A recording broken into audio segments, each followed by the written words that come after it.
A'udzubillahi minasyaitonirrajim. Bismillahirrahmanirrahim. Assalamualaikum warahmatullahi wabarakatuh. Sahabat dakwah rahimakumullah. Alhamdulillah, syukur kita untuk Allah. Salawat dan salam senantiasa kita kirimkan kepada Nabi yang mulia, Nabi Muhammad sallallahu alaihi wasallam. Semoga Allah Subhanahu wa taala memberikan kepada kita keistiqomahan dalam amal soleh, dan insya Allah menjadikan amal soleh sebagai akhir dari kehidupan kita sekalian. Sahabat rahimakumullah, insya Allah pada kesempatan yang berbahagia ini kami akan berbagi sedikit tentang bagaimana Islam memandang minuman keras, yang dalam bahasa Al-Quran biasa disebut dengan al-khamru. Allah Subhanahu wa taala berfirman dalam Quran surat Al-Maidah ayat 90, ya ayyuhalladzina amanu innamal khamru wal maisir wal ansabu wal azlamu rijsun min amali syaitan fastanibuhu la'allakum tuflihun. Hadirin jamaah rahimakumullah, khamr, minuman keras, itu adalah sesuatu zat yang kalau kita belajar sejarah pengharamannya memang terlihat seperti bertahap, ya, karena khamr ini merupakan salah satu praktek Arab jahiliyah yang sering bersandingan dengan judi, ya kan. Nah, khamr sendiri oleh Umar ibn Khattab itu disifati dhauful akal, melemahkan akal, sedangkan judi sifatnya dhauful iman, melemahkan iman. Nah, Umar ibn Khattab adalah sosok sahabat yang selalu merasa risau ketika mendapati praktek khamr, minum-minuman keras, dan judi yang dipraktekkan oleh Arab jahiliyah. Maka Umar ibn Khattab mendatangi Rasulullah SAW untuk mempertegas tentang hukum kedua perkara ini. Maka kemudian turunlah Quran surat Al-Baqarah ayat 219 ketika Allah Subhanahu wa taala menyampaikan yas'alunaka 'anil khamri wal maisir. Mereka bertanya kepadamu wahai Muhammad tentang khamr dan judi. Maka Allah memberikan jawaban, qul fihima itsmun wa manafi'u linnas. Katakan bahwa di balik khamr dan di balik judi itu ada keburukan, tapi ada juga manfaatnya. Tapi kemudian Allah mempertegas wa itsmuha akbar min nafihima. Tetapi keburukannya akan lebih besar daripada keburukannya. Nah, seperti itu. Nah, ayat ini sebenarnya tidak menjadi landasan tentang pengharaman minuman keras. Ya. Nanti ketika turun Quran surat Al-Maidah ayat 90 dan 91, barulah kemudian status minuman keras yang tadinya boleh itu menjadi haram. Ketika Allah berfirman, ya ayyuhalladzina amanu, hai orang-orang beriman, innamal khamru wal maisir, sesungguhnya khamr, wal maisir, judi, wal ansabu, menyembah berhala, wal azlam, dan mengundi nasib, rijsun, dia adalah sesuatu yang najis, min amali syaitan, perbuatannya setan, fastanibuh, kemudian Allah memerintahkan, fastanibuh, jauhilah oleh kalian la'allakum tuflihun, agar kalian menjadi orang-orang yang beruntung. Nah, praktis sahabat dakwah rahimakumullah, minuman keras yang tadinya status hukumnya itu boleh karena belum ada dalil yang mengharamkannya, ketika ayat ini turun itu berubah menjadi sesuatu yang diharamkan oleh Allah Subhanahu wa taala. Karena di Quran surat Al-Maidah Allah tegas. Allah kemudian menegaskan dengan kata-kata inna, sesungguhnya. Kemudian Allah menyandingkan minuman keras dengan judi, menyandingkan minuman keras, menyamakan minuman keras sama dengan menyembah berhala, sama dengan mengundi nasib. Kemudian disifati sesuatu yang najis. Kemudian Allah sematkan di sana itu adalah bagian daripada perbuatannya setan. Kita semua paham setan tidak pernah mengajak orang kepada kebaikan. Maka yang dilakukan oleh setan pasti itu keburukan. Maka Allah mengatakan fastanibuh, jauhi oleh kalian yang namanya minuman keras, agar kalian menjadi orang-orang yang beruntung. Bahkan di Quran surat Al-Maidah di ayat berikutnya, di akhir ayat itu masih berbicara tentang khamr, Allah menutup dengan ungkapan fahal antum muntahun, apakah kalian masih melakukannya. Jadi setelah Allah melarang, kemudian Allah menegaskan lagi, kalian tidak mau berhenti, fahal antum muntahun. Nah, sahabat dakwah rahimakumullah, ketika ayat ini turun, kota Madinah waktu itu di beberapa kitab sirah dijelaskan seperti jalan-jalannya, selokan-selokannya itu kemudian banjir minuman keras. Kenapa? Karena bentuk ketaatan daripada kaum muslimin waktu itu. Ketika mereka mendapati bahwa sesuatu yang tadinya dibolehkan kemudian dilarang oleh Allah Subhanahu wa taala, maka yang mereka lakukan itu adalah sami'na wa ata'na. Dan salah satu bentuk ketaatan mereka koleksi-koleksi minuman keras. persediaan minuman keras bagi orang yang terbiasa mengkonsumsinya, itu dengan penuh kerelaan dan penuh keikhlasan mereka tumpahkan di jalan-jalan. Bahkan di antara mereka ada yang datang kepada Rasulullah SAW sambil berucap, intahana ya Rasulullah, intahana ya Rasulullah, intahana ya Rasulullah. Kami sudah berhenti, kami sudah berhenti, kami sudah berhenti ya Rasulullah. Nah sahabat dakwah rahimakumullah, itu gambaran ketika Allah mengharamkan sesuatu yang haram, kemudian begitu cepat ditaati oleh kaum muslimin. Dan sejak saat itu kemudian status minuman keras berubah. Yang tadinya dia sesuatu yang dibolehkan kemudian menjadi sesuatu yang dilarang, haram, dan mohon maaf, itu berlaku sampai hari kiamat. Nah, sebagai renungan buat kita sekalian, ternyata apa yang sudah Allah haramkan sejak di masa Nabi Sallallahu Alaihi Wasallam tersebut, hari ini ternyata bagaimana? Ternyata hari ini sesuatu yang haram tersebut seolah-olah kemudian terlihat halal. Seolah-olah kemudian itu terlihat menjadi sesuatu perkara yang dibolehkan. Apalagi mohon maaf, di negeri kita yang mayoritas muslim ini, miras menjadi sesuatu yang mudah sekali untuk didapatkan. Apa istilahnya? Kejadian-kejadian orang yang mabuk dan sebagainya itu bisa kita dapati ada di mana-mana. Bahkan mohon maaf, pabrik miras di negeri kita justru dilegalkan. Padahal ini adalah perkara yang haram. Yang kita semua mafhum yang namanya yang haram dalam konsep Islam tidak boleh sama sekali. Mau diproduksi, mau diedarkan, apalagi mau dikonsumsi. Nah sahabat dakwah rahimakumullah, termasuk dalam perkara miras, umat Islam itu terlihat sekarang itu suka, apa istilahnya, ada istilah kayak tawar-menawar dalam perkara minuman keras. Ada yang mengatakan bahwa miras yang dilarang itu adalah hanya miras yang bermerek dan lain sebagainya, sementara miras yang tidak bermerek, yang tidak mahal itu tidak haram. Padahal mohon maaf, ketika Allah mengharamkan khamr, hurimatul khamru li'ainiha, Allah mengharamkan khamr itu karena zatnya.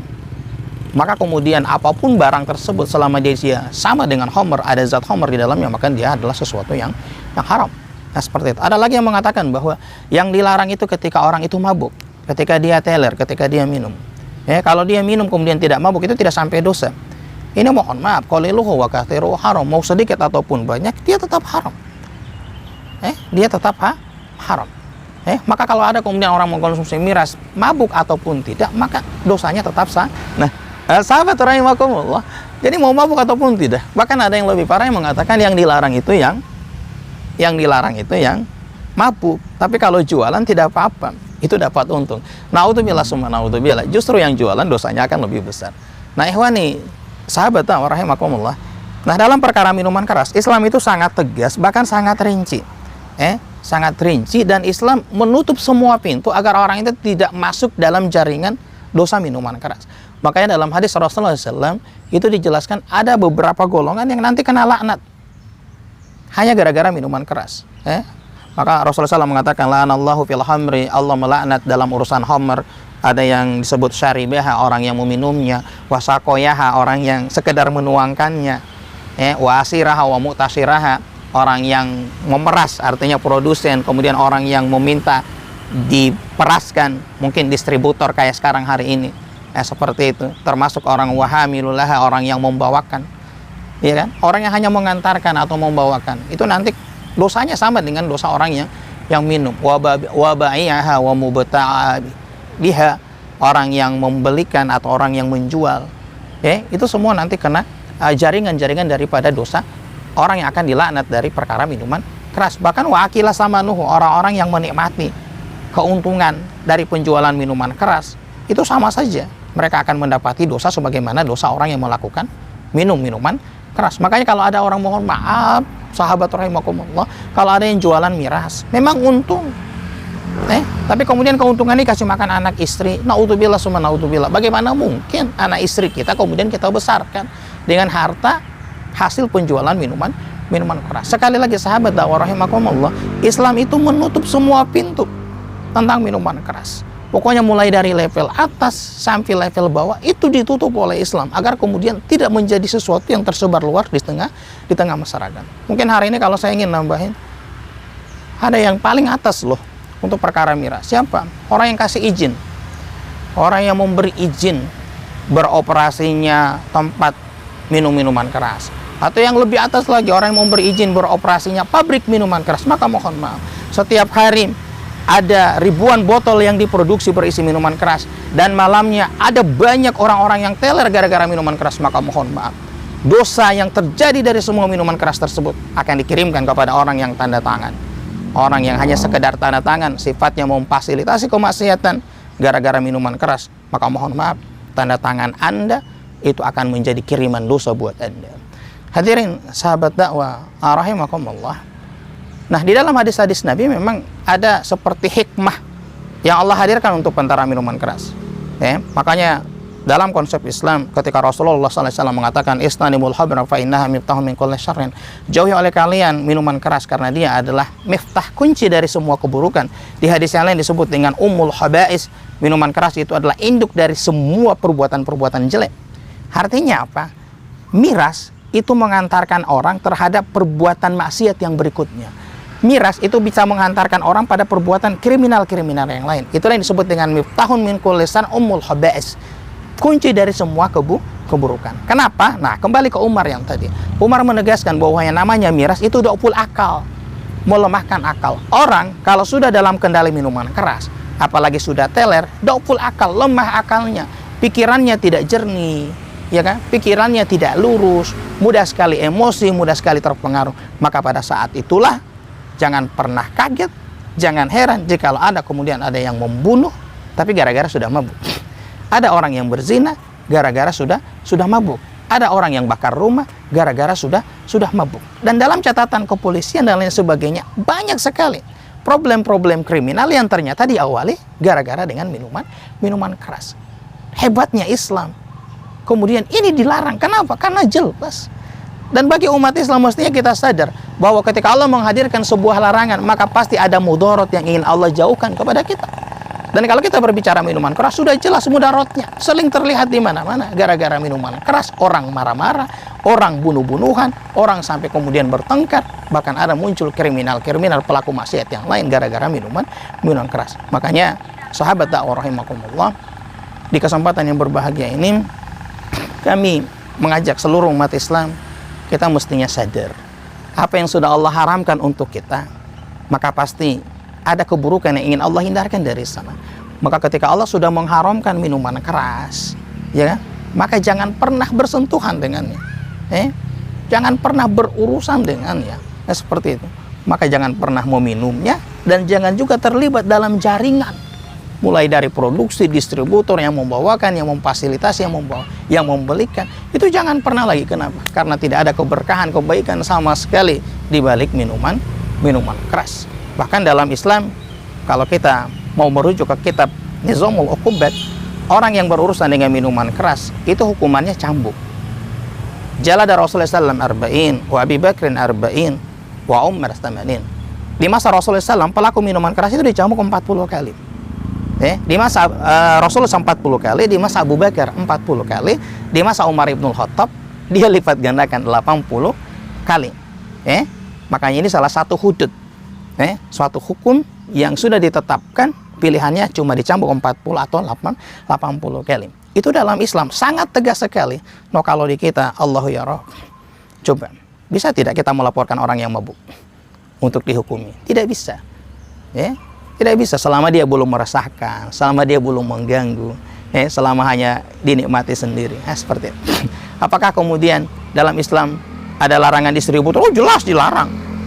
Mabuk saja tidak boleh, memproduksi tidak boleh jadi distributor. Itu dilarang dalam Islam. Tapi hari ini Allah ya Rabb, kita mendapati negeri yang mayoritas muslim ini ternyata apa? Dibanjiri oleh kiriman-kiriman minuman keras dari luar negeri. Bahkan di dalam negerinya sendiri ada pabrik-pabrik minuman keras. Yang lebih parahnya lagi, minuman-minuman itu ternyata apa? Didistribusikan, beredar, ada di tengah-tengah kehidupan umat Islam. Andaikan memang minuman keras itu diproduksi hanya untuk orang non-muslim, silakan. Tapi ternyata dia juga sampai ke negeri-negeri, sampai ke tempat-tempat yang mayoritas Islam.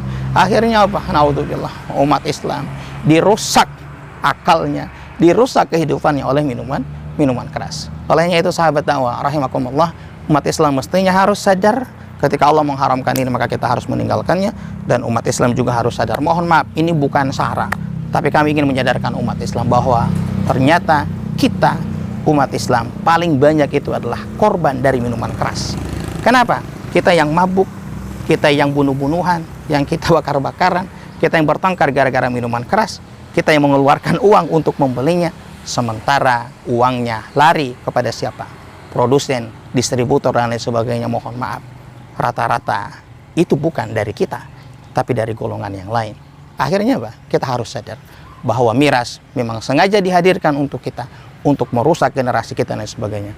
Maka kami titipkan pesan, mari kita lawan, katakan tidak terhadap minuman keras, dan terus kita dakwahkan agar kemudian miras benar-benar bisa bersih dari kehidupan kita, bisa bersih dari lingkungan kita, bahkan bisa bersih dari kehidupan bermasyarakat dan bernegara kita. Caranya bagaimana? Kita harus terus mendakwahkan bahwa miras diharamkan dari level bawah sampai level atas, dan kita harus terus mendakwahkan kiranya kemudian adanya hukum-hukum yang lebih tegas yang berurusan dengan minuman keras. Kalaupun tidak bisa diterima, maka insya Allah kita harus memperjuangkan Islam agar kemudian dengan jalan tersebut tegak hukum-hukum Allah, sehingga miras benar-benar bisa kita hilangkan. Semoga Allah Subhanahu wa Ta'ala menghindarkan diri kita, keluarga kita dari bahaya minuman keras ini, dan semoga Allah hindarkan kita dari dosa-dosa besar. Allahumma inna na'udzubika minal faqri wal kufra, wa na'udzubika min su'il kibar, wa na'udzubika min adzabil qabri wa min adzabil nari birahmatika ya arhamar rahimin. Sahabat rahimakumullah, syukran. Semoga Allah Subhanahu wa Ta'ala memberikan kebaikan buat kita sekalian, dan semoga taujiah ringkas ini ada manfaat buat kita sekalian. Kalaupun ada skala kesalahan, tolong dikembalikan kepada kami. Hadanallahu wa iyyakum ajmain. Fastabiqul khairat. Billahi taufiq. Wassalamualaikum warahmatullahi wabarakatuh.